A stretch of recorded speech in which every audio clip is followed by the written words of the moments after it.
Now, as far as the fault we're reading, here you have the number of the fault. You find on the left side over here.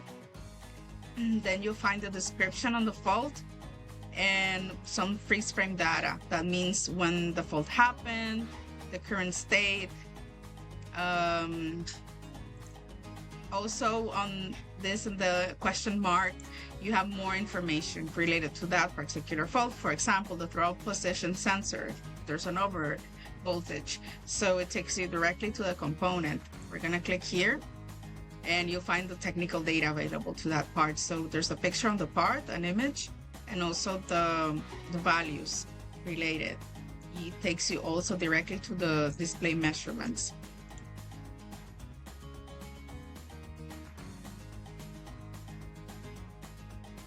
Here you have the technical data available. There's it takes you directly to the part. You can see a picture on the part. You can see the pinout, where the part is located exactly on the engine, like here, and also the values. Takes you to the technical data. As far as the vehicle data, it's like having your own manual on this equipment. So you don't have to Google, you don't have to search anywhere else. You have everything here. Here you have all the different systems. It explains you the values, how it works, gives you an overview on the different systems like the fuel system, the engine, the lubrication, the values also related to that, electrical system, and more, and so on.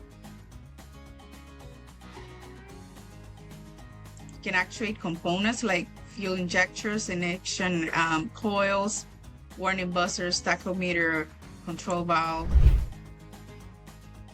At the end, you have a worksheet that you can check, so you can see everything you did, including the full reading and the live measurements, live monitoring. You can add comments, voice recordings, and it will save on your GRP, which is basically an inventory of all the different equipments or vessels that you plug in. If you have any questions, just get in touch with us here at Mechnician. You can reach us 888-64-2240 or www.mechnician.com. Thank you very much.